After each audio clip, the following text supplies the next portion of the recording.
My views on power scaling is that I don't think it matters. Like as that saying goes in Aqua Teen Hunger Force, it don't matter. None of this matters. I remember when when I was watching Dragon Ball Z, right? And as a kid, you know, they were building up the Frieza so much. Like there was so much hype around Frieza.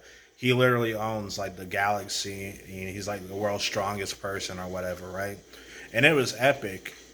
And Goku fights Frieza, and it's like a super long fight that ends up taking a bunch of episodes because Frieza is just that darn powerful.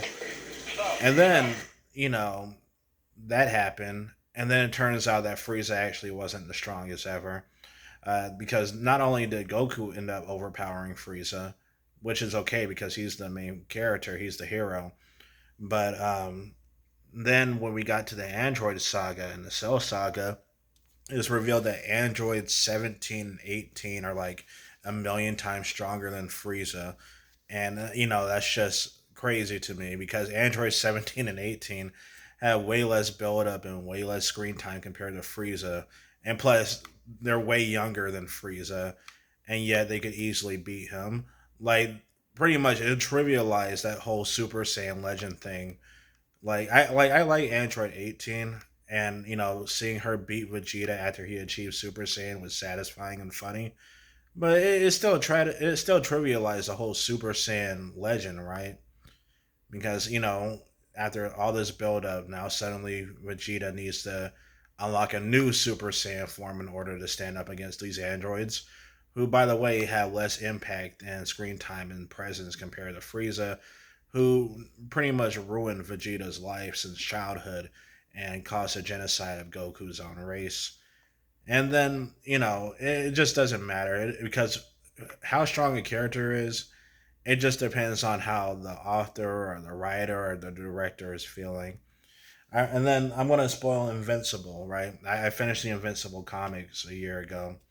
There's going to be, okay, I'm just going to give you like 3 seconds to click off this video if you're watching it and you still want to know about Invincible. One, two, three, four, five. All right, so the character Thrag, he ends up going to that bug planet that Omni Man was on, and he ends up basically taking over and repopulating with the bug people, and they end up procreating a bunch of Viltrumite children. And that's the logic of Viltrumites, right? Is that they're super strong, and that since Thrag is like one of the strongest Viltrumites ever, it makes sense for his offspring, his own, DNA offspring, to be just as strong as him, or maybe slightly weaker. And plus, those hybrids, they have that bug alien DNA in them too. So not only do they have the strength of Viltrumites and the lifespan of Viltrumites, but they also have that super high IQ, that Mark's little brother has. Anyway, um, then when the comic's about to conclude, there's another little Viltrumite war where Adam Eve ends up just killing a bunch of Thrag's offspring. These Viltrumite youngsters who are still super strong, by the way. And Adam Eve, she just puts on some her superpower armor or whatever, and she just tanks her way through them. Like she kills them easily. And I was like, aren't Viltrumite supposed to be way more durable than that? Because don't get me wrong, Eve is a strong woman, but she's not Viltrumite strong. Like, don't get me wrong, she has one of the most overpowered powers ever, but she can't just make herself stronger. She can regenerate and alter physics and alter atoms and all that kind of stuff, but she doesn't she's not strong because if she was really strong, she would have been able to take on Conquest. But no, she manages just to plow through them and kill them easily, just wearing some sort of battle armor that she made.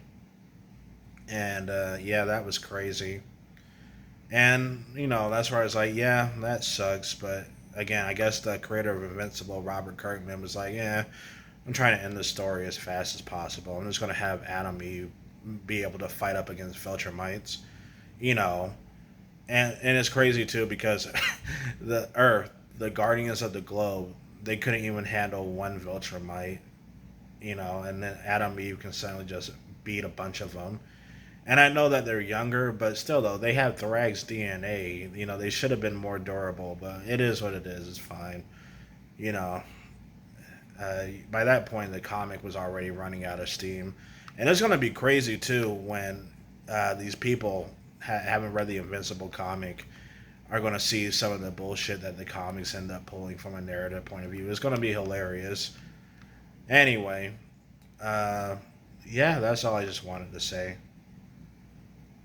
But yeah, I'm just gonna go on a tangent now. Yeah, these non-comic Invincible fans, man, they annoy me.